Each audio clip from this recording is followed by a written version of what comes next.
A continuación, les voy a hablar sobre biología y microambientes de células madres de piel. La piel es el órgano más extenso y multifuncional que tiene el organismo y funciona como una barrera protectora contra las agresiones externas. La piel está formada por diferentes capas. Una capa superficial de epitelio estratificado que se conoce como epidermis y es uno de los nichos de células madres más importantes de la piel. Por debajo de la epidermis se encuentra una capa de tejido conectivo que se conoce como dermis, en la cual se encuentran diferentes tipos celulares como fibroblastos, células del sistema inmunitario. También posee vasos sanguíneos, vasos linfáticos, nervios, músculo, entre otros. En la dermis también se albergan diferentes apéndices cutáneos como glándula sebácea, glándula sudorípara y uno de los más importantes que es el folículo piloso. ¿Por qué? Porque es uno de los nichos de células madres más importantes de la piel, aparte de la epidermis. Debajo de la dermis encontramos un tejido graso o tejido adiposo que se conoce como hipodermis y está constituido principalmente de adipocitos subcutáneos. Todo el epitelio de la piel deriva de progenitores neuroectodérmicos que pueden dirigirse a la neurogénesis o formar la epidermis embrionaria. Esta epidermis embrionaria tiene la capacidad de formar la epidermis estratificada que conocemos y también la placoda folicular, que es una pequeña invaginación de la epidermis y que por señales del mesénquima va a formar el folículo piloso. El folículo piloso es un apéndice cutáneo, pero tiene una estructura bastante compleja. De hecho, es considerado un mini órgano de la piel. La epidermis que circunda el folículo piloso se conoce como epidermis interfolicular. El folículo piloso está compuesto de diferentes capas concéntricas de células. La más externa se conoce como vaina radicular externa y la más interna la vaina radicular interna. En la base del folículo piloso se encuentran células proliferativas que forman la matriz y además tenemos un condensado de células, principalmente células tipo mesenquimales y fibroblastos, que se conoce como papila dérmica. El folículo piloso se somete a repetidos ciclos de proliferación y este ciclo consta de 3 fases fundamentales. Fase catágena, que se caracteriza porque ocurre la apoptosis de células. Fase telógena, donde es un proceso de reposo celular o quiescencia. Y en la fase anágena es donde se produce la proliferación de las células y el crecimiento del folículo piloso. Lo que ocurre en la fase anágena lo podemos resumir en esta imagen. Las células madres que se encuentran inicialmente en una fase telógena en estado quiescente, en reposo, y las células progenitoras que están en el germen folicular son activadas o estimuladas por señales de la papila dérmica. Esto promueve que estas células que se encontraban en reposo proliferen y migren hacia abajo, generando así la expansión del folículo piloso. En este video, no se ve. Bueno, este era un video donde les quería mostrar cómo se divide las células madres de la protuberancia folicular y en este otro era cómo las células progenitoras del germen folicular tienen la capacidad de proliferar y migrar hacia abajo y así permitir el crecimiento del folículo piloso. Todo esto, este comportamiento de las células madres del folículo piloso es mediado por su microambiente. Y el microambiente va a variar dependiendo de la fase en la que se encuentra el folículo piloso. Tenemos entonces que en la fase telógena, las células madres en la protuberancia se encuentran inactivas. También tenemos en la protuberancia las células madres de melanocitos y por debajo de la protuberancia tenemos el germen folicular que contiene las células progenitoras. Por debajo del germen folicular está la papila dérmica. También asociada a la protuberancia folicular está el músculo pilorector que conecta la protuberancia con la epidermis interfolicular. asociada a la protuberancia también podemos observar capilares linfáticos que se conectan con los vasos linfáticos, y por debajo del folículo piloso tenemos pocos vasos sanguíneos que forman un plexo horizontal paralelo a la epidermis. Y hay pocos vasos sanguíneos dispersos en la dermis, igual que fibroblastos y células del sistema inmunitario. Podemos observar también que por debajo de la protuberancia está la hipodermis, que está compuesta principalmente de adipocitos maduros y precursores de adipocitos. A medida que va avanzando el ciclo del folículo piloso, este microambiente va a cambiar. Cuando empieza la fase anágena, podemos observar algunas características, como que aumenta el tamaño de la vesícula sebácea, hay disminución del capilar linfático, protuberancia folicular, donde las células son activadas, estimuladas. Las células madres de melanocito producen melanocitos maduros que van a migrar también hacia abajo. Las células progenitoras van a migrar y de esta manera van a encerrar la papila dérmica. El plexo horizontal de vasos sanguíneos comienza a proliferar y estos vasos sanguíneos se van a dirigir de manera vertical hacia la epidermis, y una de las características más notorias cuando comienza la fase anágena es que hay aumento del número de adipocitos y también aumenta el tamaño de estos adipocitos. De esta manera entonces tenemos una cantidad de componentes en ese microambiente de las células madres del folículo piloso que envían las señales necesarias para que estas células sean activadas o se mantengan en estado de reposo. Como podemos ver, existen diferentes componentes, todos importantes. Sin embargo, quiero hacer quiero notar la importancia del tejido adiposo y las células mesenquimales de la papila dérmica. Los adipocitos maduros del tejido adiposo tienen la capacidad de secretar la proteína morfogenética de hueso 2 que va a mantener las células madres en estado de reposo. Sin embargo, por otro lado, están los progenitores de adipocitos que tienen la capacidad de secretar el factor de crecimiento derivado de plaquetas que va a activar a estas células madres.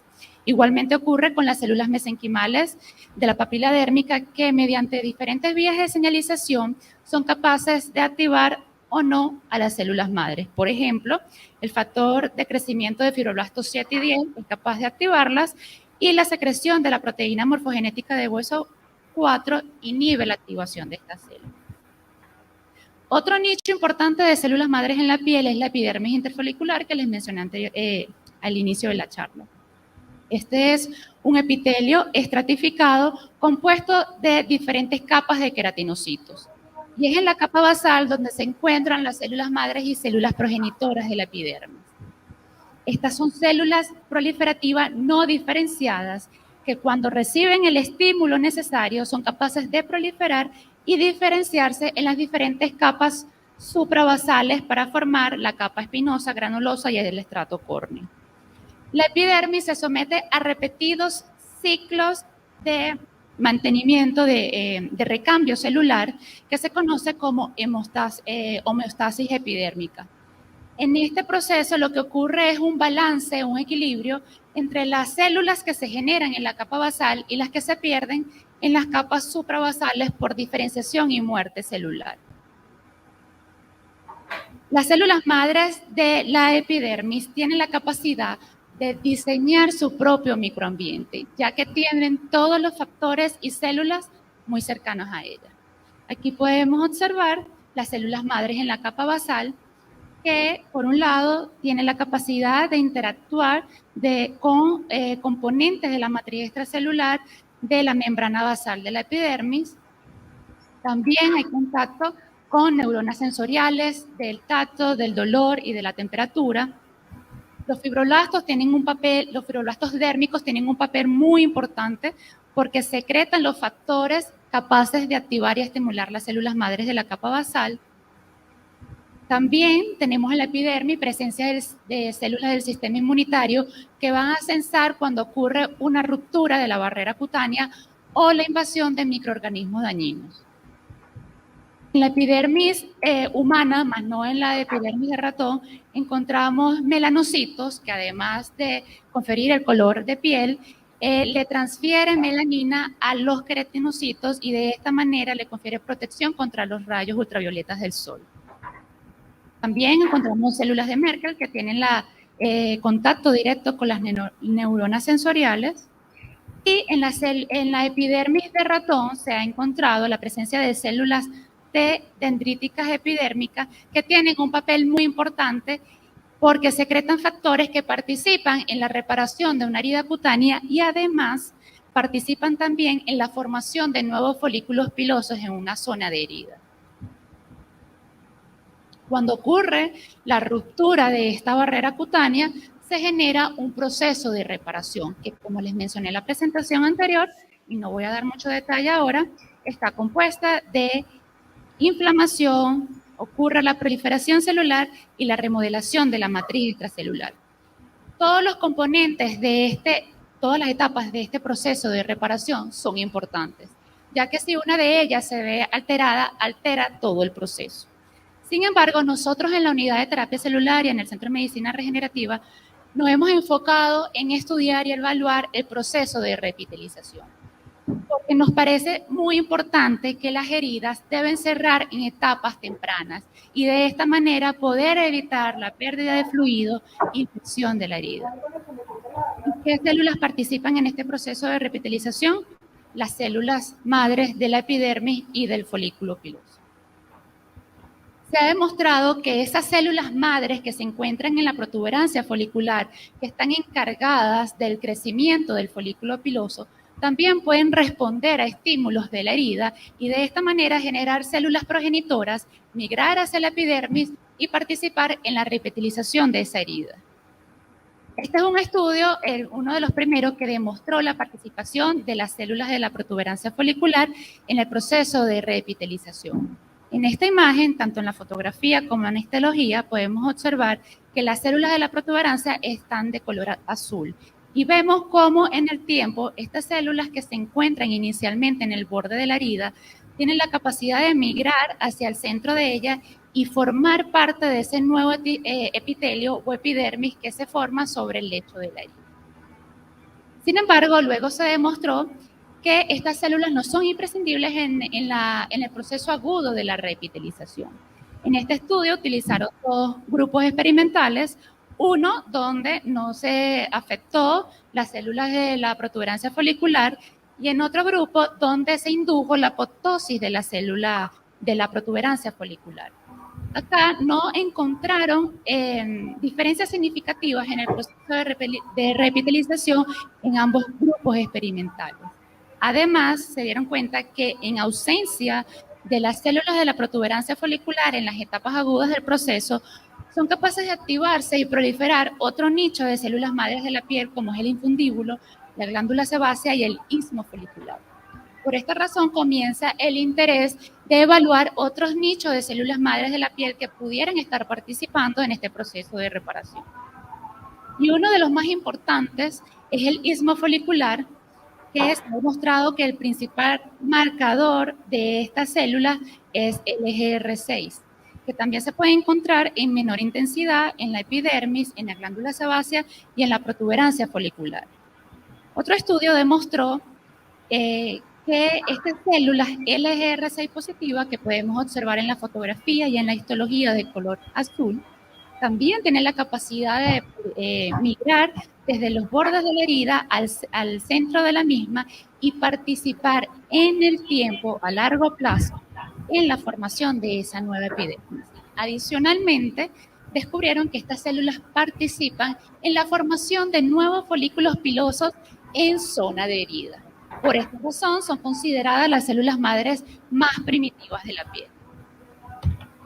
Ahora bien, hasta ahora les he mostrado cómo participan los nichos del folículo piloso en el proceso de reepitelización.